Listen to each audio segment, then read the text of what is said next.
Kim Wolinski. I have a master's in social work. I speak internationally, and I'm an author. One of my books is called Letting Go with All Your Might. And it has a lot to do with letting go of our beliefs, even our identity, when people, from our health issues to growing older, to losing jobs, to getting in between things, to becoming an empty nester. There's all kinds of reasons where our identity changes. And so partly when you're letting go of stuff, you're actually changing your own identity by doing that. And that's why it's hard to let go of it. Our brain's job is to store past information. So your brain really does not want you to do those things like get rid of stuff, because it's trying to hold into the safety of the past. Right. And so your job is to override your brain and emotions, because emotionally it's very hard to do a lot of that stuff. And that's why I call it trancing, where we just get stuck and we can't move. You pick up that piece of paper, that memorabilia or something, and you just glaze over and walk out of the room, and 3 years later maybe you do it again. It's very easy in our world now, especially since 9/11, it's the terrorists, right? If it's not the Hatfields and McCoys or your next door, it's the terrorist. So it's up to us to say, how am I my own terrorist? It's right up here, isn't it? We do it to ourselves all day. Think about yourself right now. Visualize this. You go back to your room, or you go home tonight, get naked, look in the mirror. What do you say? Terrorist. That's terrorism. Okay? So you went all the way to here going, oh, Jiminy Christmas. I can't believe I ate that whole chocolate little cake with the little nuts on it last night. Did anybody eat that? OMG? Man, you just want to take a bath in that thing. So we look in the mirror and we hear criticism, right? We hear judgment. Everyone wave like this. How many has this? Still moving, and you're not. It's life. It's just life, all right? So we can certainly look at those people who don't have arms and they don't have legs, and if you're working in OR, you know lots of people that got there too fast, too young, too whatever. So we can be grateful for these bodies. So when we get grateful, we get into peace. When we're into more appreciation, we stay more at peace.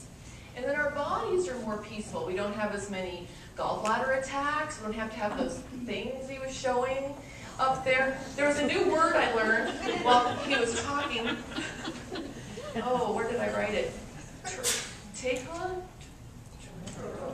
Trocar. I don't know what that is. Don't need to know. But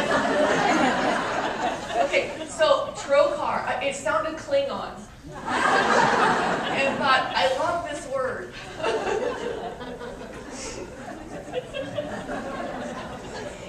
So, I know there's men in here, we're going to talk a little bit about women here, is that women, in general, it's been thought that, when women get the vote, and we get our own money, and we get our education, and we can have the better jobs, and have the better, we're going to be just so much better off, right? Guess what the new studies say? No, we're worse off. Because now we have more responsibility, more stress, too many decisions, we're multitasking way too much, thinking way too much, worrying and deciding way too much. Now that doesn't mean it needs to be 1940 and 50 or whatever again either, but we've got to get that balance back into our lives. So the first one, you write this down, is take control of your energy. Okay? If your energy, I have these little stress tweezers, this is a little brain.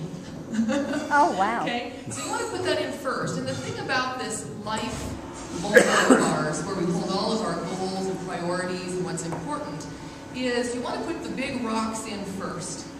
Okay? You have the big rocks first, your priorities. And then you put in the pebbles, all those little things like, oh yeah, and I have to go grocery shopping, and oh yeah, I have to do this and that, and oh yeah, whatever. Get those gifts for something. And then you put in the sand, go watch TV, get on, email one more time, which might not be necessary for the day, whatever distractions you might have. And then you put in the water, which is all the stuff that probably doesn't matter at all. But what people tend to do is put in the water and sand first. They put in the distractions and stuff that really doesn't matter very much first. How much room is there going to be for the rocks? None. It's full.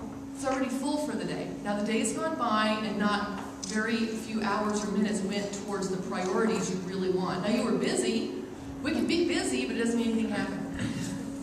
So your energy, taking control of your energy, the first priority is your beliefs and your thoughts and your feelings. When you can control those, when you can take charge of those, your whole life will change.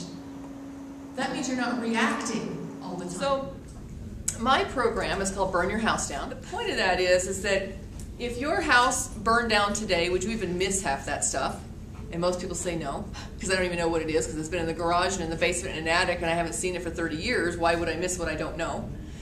But the other question is, if your house were burning right now, and you had 30 gracious seconds to run in and get anything that, you know, all the alive stuff is out, and your wallet's in your pocket, but whatever you could get 3 things, what would they be? Is that stuff ready to get? And usually with women, it's photos. With men, it's nothing. Men are like, generally it's like, I don't care, or like, let it go, you know. So we have to really get clear about, you know, at some point in our lives, it has nothing to do with age, we are going to die. So whether the house literally burns down or our lives stop and burn down, somebody has to deal with all that stuff. So why put that on someone else who doesn't know what to do with it? And it overwhelms them, and if you have to go to another state, it takes up your time and finances to travel back and forth. To take years to clean out some houses. Now you're still paying mortgage on a house that's just now a humongous storage unit that you're paying mortgage on, and maybe you can't sell it or don't want to sell it. So it's just crazy. So a big part of my philosophy is release everything you can now to enjoy your life now. We don't need all this stuff. So the core of what I talk about in most all of my programs is this line that you'll see on the paper, and I'll draw it up here as well. Basically, there are 2 ends of the spectrum we can be on at any one time, going one way or the other, to either fear and dis-ease or peace. So when you think about the things you wrote down on your paper, about you know, things that upset me, frustrate me, that make me unhappy, why I'm angry or whatever, is that bringing you peace? No, it wouldn't be, because it's a negative. It's something that you're wrestling with and fighting with. So it brings you into fear about money, fear about health, fear about what's going to happen in the future, fear about tomorrow, fear about something, or them, or they, or it, or whatever. So our job is to do everything we can to move this direction. What can I do to bring more joy, calm, happiness, you know, whatever I want to call peace, you know, how can I bring more of that into my life?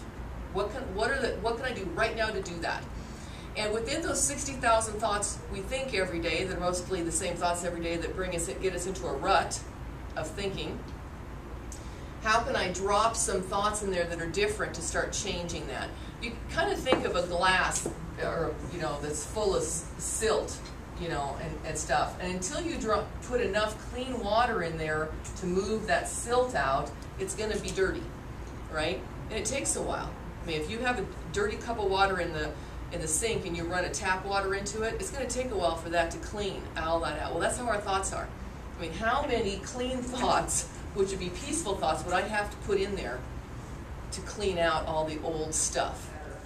What I say is that there are 3 kinds of clutter. There's inner, which is between your ears, all the terrorism you do to yourself with fear and what's wrong with me and I should have done this and should have done that. Anybody should on yourselves?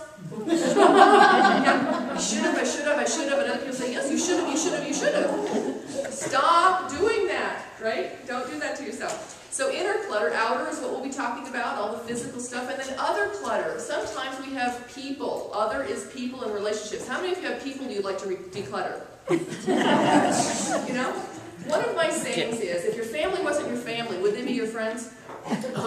My challenge for you over lunch, because I get to see you after lunch, don't get to say anything negative, you cannot say anything judgmental, and you cannot gossip. And we'll see how that goes for you. Thank you.